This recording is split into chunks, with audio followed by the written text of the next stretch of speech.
미래를 보는 창 JTB. 안녕하세요. JTB J입니다.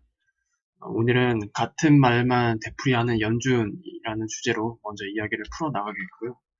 그리고 영상 마지막에 추석 이벤트 개념으로 그동안 제 채널에서 많은 유용한 정보를 공유를 해주시고, 그리고 끊임없이 이제 오랜 기간 동안 응원을 해주신 분들 중에서 제가 임의로 선별을 했습니다. 선별을 해서 그분들에게 소정의 상품을 좀 드리려고 하는데, 이 부분은 이제 뒤에서 다시 말씀을 드릴게요. 파월 연준 의장이 미국 시간으로 9월 7일 날 취리 대학에서 연설을 했었습니다. 이제 그때 했던 연설 내용을 바탕으로 설명을 해드리겠습니다. 또다시 일어나고 있다. 여기서 말하는 지난번은 2008년 금융위기를 말하는 겁니다. 2008년 금융위기 때와 마찬가지로 연준 위원장이 모든 증거들을 다르게 제시했음에도 불구하고 경기 침체는 없을 것이라고 말하고 있다. 다르게 제시했다는 얘기는 지금 대부분 지표들이 이제 침체로 향하고 있다라는 그런 상황인데도 불구하고 연준 쪽에서는 경기 침체는 없을 거다라고 이제 이야기를 하는 부분을 꼬집은 겁니다. 2008년 경기 침체 직전 버냉키 연준 의장은 연방준비제도 이사회가 현재 경기 침체를 예상하고 있지 않다라고 말했으며, 그 직후 우리는 1930년대 대공황 이후 최악의 경기 하강으로 빠져들었다. 이번에는 제롬 파월 연준 의장이 현실과 맞지 않는 긍정적인 발언으로 상황을 뒷받침하려고 시도하고 있다.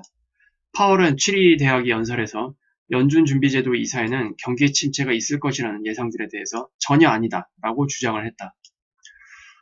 제롬 파월은 이날 중앙은행이 9월 FOMC에서 금리를 인하할 가능성이 있다라고 시사를 했지만 미국이 경기 후퇴에 들어갈 것으로는 전혀 예상하지 않는다고 밝혔다. 그러니까 이게 참 웃겨요. 그렇죠? 금리는 인하할 수도 있다라고 좀 시사하는 발언을 했는데 경기 후퇴는 예상하지 않는다. 술은 먹었는데 음주운전은 아니다. 그런 개념으로 저는 들려요.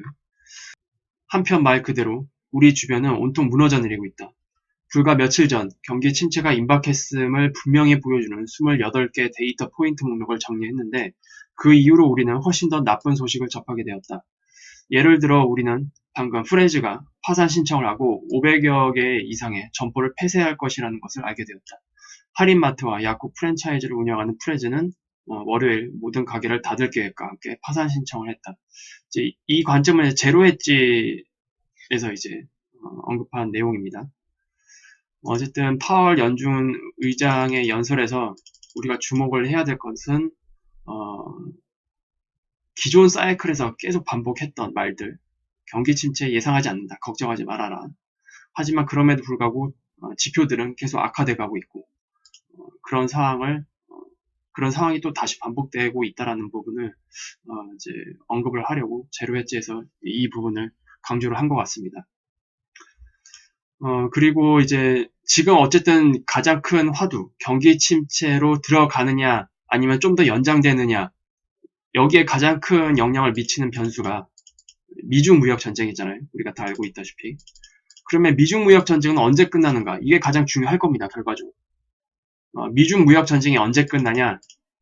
중국이 외환과 금융시장을 모두 개방하면 끝납니다. 그냥 간단히 얘기를 하면. 한 문장으로 요약을 한다면 이렇게 하면 모두 다 끝납니다. 뭐 지적재산권 이런 것들, 그런 거는 일단 뒤로 밀어두고요. 가장 중요한 핵심이 바로 이겁니다. 중국이 외환과 금융시장을 모두 개방하는 거. 이게 가장 중요한 핵심이 될 수가 있습니다. 냉정하게 봤을 때 지금 미국이 뭐 중국을 상대로 무역 적자가 너무 크다, 이런 것들을 이제 꼬투리 잡고 있잖아요. 근데 그거는 이제 미중 무역 전쟁을 하기 위한 하나의 그냥 핑계거리일 뿐이고요. 사실상 미국이 중국을 상대로 무역 흑자를 보거나 지금의 그 적자 규모를 대폭 줄이는 거는 구조적으로 불가능합니다. 이거는. 그럼 결국 어떻게 해야 되느냐? 미국은 중국의 그 시장을 전면으로 이제 개방시켜서 중국의 기업들을 구조조정 시켜야 됩니다. 지금 중국 기업 내부의 그 부채들이 굉장히 심각한 상태에 이르고 있잖아요. 그래서 어쨌든 중국은 어떤 방식으로든 구조조정을 받아야 됩니다. 그래서 만약에 시장을 전면 개방시키고 중국의 기업들이 구조조정을 이제 받는다면 그 과정에서 대부분 자산 가치가 하락할 수밖에 없겠죠. 당연히. 구조조정 과정이 얼마나 참혹한지는 우리가 IMF 시대 때 잘 경험을 해봤죠. 굉장히 참혹합니다. 이 과정이. 그런데 이 과정에는 정말로 건강한 알짜배기 자산들도 같이 하락을 할 수밖에 없습니다. 근데 이 시기에 알짜배기 자산들을 폭락한 알짜배기 자산들을 사들여서 일종의 금융기법이죠. 금융기법을 통해서 그동안 손실본 무역 적자를 충당을 해야만 돼요. 미국 입장에서는. 이렇게만 한다면 뭐 중국에 대한 뭐 무역 적자 그거 크게 문제가 되지 않을 겁니다.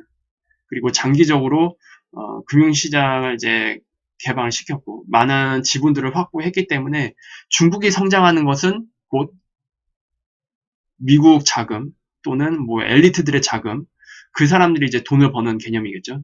우리나라도 IMF 시절 이후에 알짜배기 자산들을 다 외국인 투자자들이 다 지분을 다 사들였죠. 그래서 지금 우리나라 경제가 IMF 이후 정말로 많은 성장을 했지만 이 성장을 한 만큼 수혜를 본 사람들은 우리나라가 아니라 대부분 다 외국 투자자들입니다. 그렇게 이해를 해보신다면 이것과 연결을 해본다면 결국 지금 미국이 노리는 거는 외환과 금융시장, 중국의 외환과 금융시장을 모두 전면 개방시키는 거 이겁니다.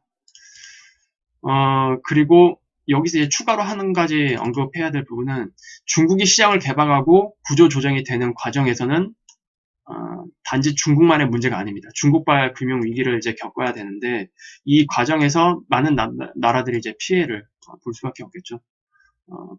그런 부분은 이제 충분히 감내를 해야 됩니다. 그래서 이 과정에서 이제 위안화 환율도 폭등할 수 있습니다. 당연히 원달러 환율도 이런 과정을 겪게 되면 폭등을 할 수가 있겠죠. 하지만 이런 과정을 통해서 중국이 어쨌든 구조조정을 끝낸다. 구조조정을 끝내면 우리나라가 IMF 시절 당시 그랬던 것처럼 환율은 다시 안정화될 겁니다.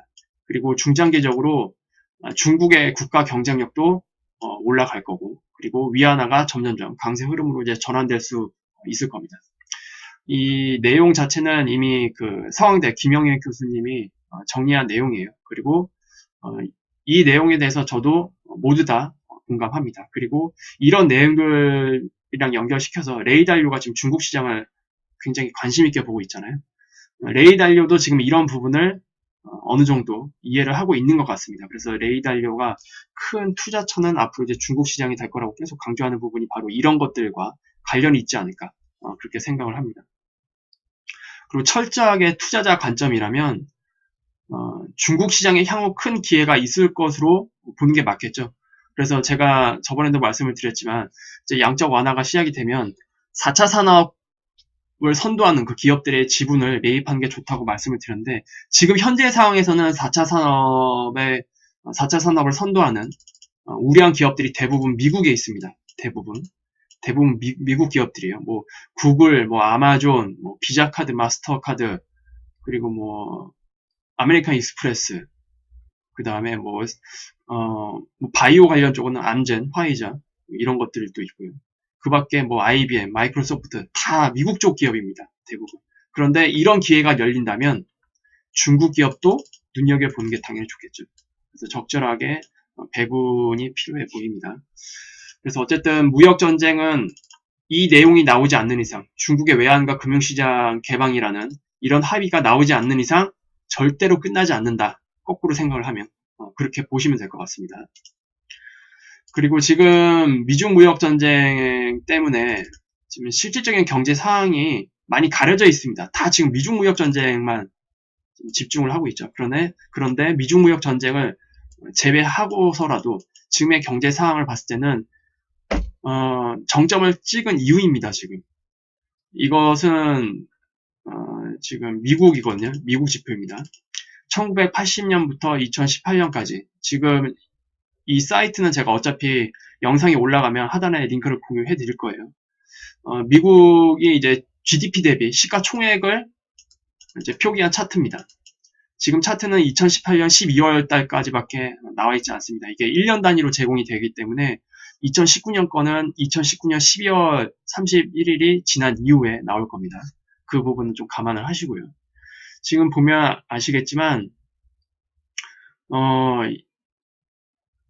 지금 GDP 대비 미국의 시가총액은 무려 148%, 2017년 세계 경제가 정점을 찍었을 당시에는 무려 164%였습니다. 이 수준은 2008년 금융위기가 일어나기 직전이랑 거의 비슷한 수치입니다. GDP 대비 미국 시가총액이 100%가 훨씬 넘은 상태. 이거는 그만큼 거꾸로 얘기하자면 이미 많은 프리미엄이 이미 적용이 되어 있다라는 얘기가 됩니다. 여기서 더 올라갈 수 있을까요? 여러분들이 냉정하게 생각을 해보세요. 여기서 이만큼 더 올라갈 수 있을까요? 이렇게. 지금 대부분 시장 하락이 없을 거다라고 보는 사람들은 이거잖아요, 결국. 시가총액이 올라간다는 얘기는 주식시장이 상승한다는 얘기인데 결국 이거를 보는 거잖아요, 이거. 냉정하게 지난 역사적인 이런 GDP 대비 시가총액을 봤을 때 미국의 GDP가 엄청나게 상승하지 않는 이상 지금은 거품이 껴있는 게 맞다라고 보는 게 거품이 껴있다라고 해석하는 게 맞다고 저는 생각을 합니다. 지금이 거품이 아니라고 해석을 하려면 거꾸로 얘기해서 미국의 GDP가 엄청나게 성장을 해야 돼요. 지금보다 최소 20%에서 30%는 더 성장을 해야 됩니다. 근데 주변을 보세요. 미국 GDP가 지금 상황에서 20%, 30% 성장할 수 있는 환경입니까? 절대로 그렇지 않습니다. 그래서 지금 특히 미국 주식시장이 어쨌든 글로벌 시장을 선도하는 기업이잖아요. 그래서 어떻게 보면 이제 대장주 역할을 하고 있는데 지금 그 대장주의 거품이 지금 이렇게 껴있다라고 이해를 하시면 될 것 같습니다. 그리고 우리나라 것도 볼게요. 우리나라 같은 경우에도 2017년에 정점을 찍었습니다. 그때 GDP 대비 약 102%, 소수자만 반올림하면 103% 정도 이렇게 찍었었는데 이것을 지금 보면은 뭐 이렇게도 해석을 할 수 있을 겁니다. 그러면 우리가 지금 GDP 대비 주식시장이 저평가되어 있는 거 아닌가? 100% 이하이기 때문에. 아닙니다. 저는 어떻게 보면 지금의 그 GDP 대비 83%에 해당하는 이 시가총액이 그냥 적정 수준으로 저는 보여요. 왜냐, 우리나라 산업구조는 좀 틀리죠, 미국이랑. 미국은 내수 시장이 강하지만 우리는 그렇지 않습니다. 우리는 해외 수출 환경에 굉장히 영향을 많이 받고 있기 때문에 결과적으로 우리는 중국이 잘 해결이 돼야 됩니다. 냉정하게 봤을 때. 제가 앞서 말씀드렸죠. 중국도 지금 내부적으로 아주 그냥 고름이 쭉쭉쭉 차 있습니다. 특히 기업 부채들 심각하고 은행 부채들 굉장히 심각합니다. 그거 다 드러내야 돼요. 수술해야 됩니다. 그거. 어떤 방식으로든 구조 조정을 해서 중국 기업들도 제대로 알짜배기 기업들만 빼고 다 이제 무너져야 됩니다. 그래서 좀 정말로 질적인 발전을 위해서 중국도 그런 시장을 개방을 하고 구조 조정을 통해서 이제 밑바닥을 제대로 다져야 되거든요. 그런 과정이 필요하다라는 것을 조금 감안을 해본다면 우리나라 지금 시장은 저평가라기보다는 그냥 적정 수준에 있다. 저는 그렇게 보여집니다. 대외의 그런 환경을 감안을 했을 때. 그리고 이것은 이제 일본입니다. 일본 같은 경우에도 뭐 내수 시장이 우리나라보다는 강하지만 어쨌든 수출이 굉장히 중요한 나라입니다. 2017년 당시에도 이제 일본도 그때가 이제 정점을 찍었어요. 거의 129%에 가까운 GDP 대비 시가총액을 이제 달성을 했고 지금은 106%인데 어떻게 보면 뭐 적정 수준이라고 이제 볼 수는 있는데 문제는 이제 일본은 이제 유럽과 같이 좀 다른 문제를 앓고 있죠. 저성장, 저인플레이션, 그리고 무한 양적 완화. 이것을 한다고 해도 지금 이 저성장, 저인플레이션이 해결이 되질 않고 있습니다. 그리고 알고 계신 분들이 있겠지만 일본 같은 경우에는 양적 완화를 통해서 일본의 주식도 계속 매입을 하고 있습니다. 일본 주식시장의 주인이 일본의 중앙은행인 경우가 굉장히 많습니다. 지분을 계속 매입을 하고 있기 때문에. 그러니까 인위적으로 지금 부양을 하고 있다는 얘기죠. 그래서 그런 것들도 감안을 해본다면 일본 역시 냉정하게 봤을 때는 거품이 껴있다라고 보는 게 저는 맞을 것 같습니다. 그리고 이제 중국을 볼게요. 중국 같은 경우에는 GDP 대비로는 굉장히 낮습니다. 시가총액이 46%밖에 안 돼요. 하지만 중국의 통계라는 게 여러분들도 이제 알고 계시고, 그리고 저도 이제 말씀을 드렸지만 신뢰할 수 있는 통계가 많지 않습니다. 통계 자체가. 그리고 지금 GDP 대비 시가총액은 이 정도지만 기업 부채 관점에서 본다면 굉장히 심각한 상태입니다. 중국은. 그래서 중국은 아마 향후 구조조정을 받게 되면 여기보다 더 많이 하락을 하겠죠. 그러면 이제 거꾸로 생각을 해볼게요. 중국이 지금 GDP 대비 시가총액이 46%밖에 안 되는데 이 상태에서 구조조정을 받았다. 그러면 이게 더 많이 내려가겠죠. 그러면 전 세계적으로 봤을 때 가장 유명한 투자처는 어디입니까? 중국이 될 수밖에 없겠죠. 거꾸로 생각을 하면. GDP 대비 여기서 이제 더 많이 내려오게 되면 그만큼 성장할 수 있는 잠재력은 중국이 가장 크다는 얘기입니다. 근데 여기서 이제 잘 이해를 해야 되는 게 중국이 그럼 강대국이 되는 거냐 이런 관점으로 드리는 게 아닙니다. 시장을 개방을 하게 되면 실질적으로 기업들의 많은 지분을 소유하게 될 자금들은 중국이 아닙니다. 외국인 투자자예요. 그리고 금융 엘리트들, 소위 말하는 이 사람들입니다. 이 사람들이 돈을 버는 겁니다. 중국이라는 시장을 활용을 해서 그렇게 이해를 하시면 될 것 같아요. 그리고 독일 같은 경우에도 지금 뭐 시가총액이 GDP 대비 45%밖에 안 되지만 여기도 일본과 마찬가지로 많은 문제를 안고 있죠. 근데 독일 같은 경우도 수출이 굉장히 중요합니다. 결과적으로 얘네도 중국 문제가 해결이 돼야 돼요. 중국 문제가. 물론 중국 문제가 해결이 된다고 해도 유럽과 일본 같은 경우는 좀 저도 잘 확신이 안 서요. 과연 그렇게 된다고 해도 정말로 큰 성장을 할까? 특히 유럽과 일본 같은 경우에는 은행들이 가지고 있는 문제도 굉장히 심각하기 때문에 이런 것들을 해결하지 않고서는 사실상 좀비 국가가 될 가능성이 굉장히 큽니다.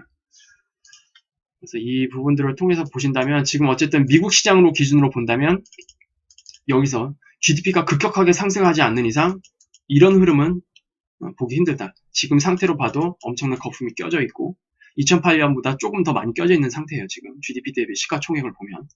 그래서 지금의 그 흐름은 중장기적으로 봤을 때 그렇게 좋은 상황은 아니다. 냉정하게 보세요, 여러분들이.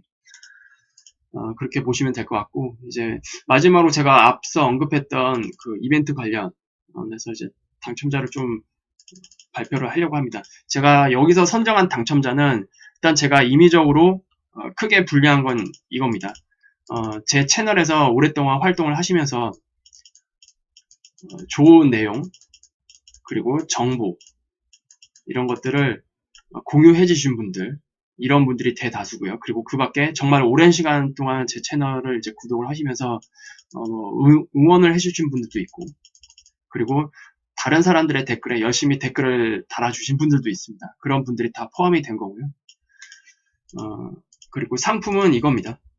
지금 코인지투데이에서 이제 판매하고 있는 치유천왕, 한국조폐공사에서 발행한 치유천왕 실버 1온스 기념 주화입니다. 이게 지금 현재 기준으로는 34,600원 정도 하거든요.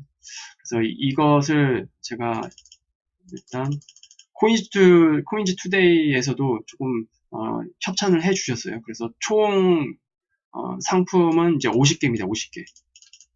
뭐 이게 뭐 어쨌든 제가 하나씩 드릴 거긴 한데 이게 뭐 가격은 그렇게 많진 않지만 그냥 어쨌든 제가 어떤 방식으로든 지금 제 채널이 오기까지는 구독자분들의 힘이 굉장히 컸기 때문에 그분들에게 어느 정도는 조금 감사함의 표시를 해드려야 되지 않겠나 그런 생각 때문에 준비를 한 거고요. 그리고 이제 여기에는 포함이 되지 않은 분들도 있을 겁니다. 지금 일단 제가 출연한 리스트는 대체적으로 여기서 30, 31, 32, 33, 34, 35, 36, 37, 38, 39, 40명. 지금 40명이거든요. 40명인데 10명분을 더 드릴 수가 있어요. 그래서 나머지 10명분은 제가 이거를 댓글을 보다가 너무 감당이 안 돼서 추가적으로 좀 추천을 해 주시면 그분들에게 이제 추가로 드리는 방향으로 하겠습니다. 그래서 지금 당첨자 분들을 보시면 이 화면을 좀 보시면 될 것 같습니다. 뭐 스카이블루님, 뭐 엣지김님, 뭐 존최님, 그리고 레디오 가가, 뭐 겸손실레님, 그리고 뭐 저질리, 그리고 모건 하노이님, 뭐 의아님, 김종현님, 윤성중님, 그리고 박신우님, 거부가 놀자님, 그리고 로드리고 팡님, 그리고 사냐님, 시클라우드님, 리다운도구님, 유진님, 오래창고님, 장백산 백산수님, 그리고 도우님, 대사님, 김성현님, 법천님, 그리고 얼리버드님, 그리고 도도리님, 뭐 이은채님, 그리고 YS님, 그리고 포같은 사과님, 유나한님, 그리고 동우김님, 그리고 코리니님, 아닙니다 안님, 그리고 이스케이프 오님, 토마스 H님, 그리고 NA1튜브님, 그리고 사막 라이언님, 테리님, 가나요님, 그리고 제임스 정님, 이재환님. 제가 미처 체크를 못하신 분들도 아마 있을지도 몰라요. 그런데 제가 10명 정도 더 여유가 있다고 말씀을 드렸는데, 제 영상 하단에 이분들의 그 이메일을 제가 받아야 되거든요. 여기 당첨되신 분들, 이분들의 이메일을 받아야 되는데, 제가 따로 그 이메일 주소를 받을 수 있는 게시물을 하나 올려서 링크를 올려드릴 테니까, 거기에다가 당첨되신 분들은 이메일을 남겨주세요. 제가 이메일을 받는 이유는 혹시나 이런 비슷한 닉네임을 새로 고쳐서 좀 당첨자인 척 하시는 분들이 있을까봐. 그래서 저한테 메일을 보내는 게 아니라 제가 다시 확인 메일을 보낼 수 있도록 여기 당첨되신 분들은 제가 링크 하단에 이제 당첨자들의 이메일을 받는 그 화면을 따로 그 링크를 해드릴 테니까 거기다가 댓글로 당첨되신 분들의 이메일을 남겨주시면 됩니다. 그리고 그 하단에다가 추가로 여러분들이 추천하고 싶으신 분들이 있을 겁니다. 그런 분들도 같이 그 댓글에다가 남겨주시면 될 것 같아요. 그래서 오늘은 이제 이 정도로 마무리를 하도록 하겠습니다. 이제 즐거운 명절 추석이죠. 이번 주 금요일은 추석 명절인 관계로 방송이 없습니다. 이 부분은 참고를 하시고요. 그래서 다음 주 월요일 날 방송을 할게요. 그 다음 방송은 유익한 영상이 되셨다면 구독, 알람, 좋아요 부탁드리고요. 그럼 추석 명절 잘 보내시고 다음 주 월요일 날 다시 뵙도록 하겠습니다. 감사합니다.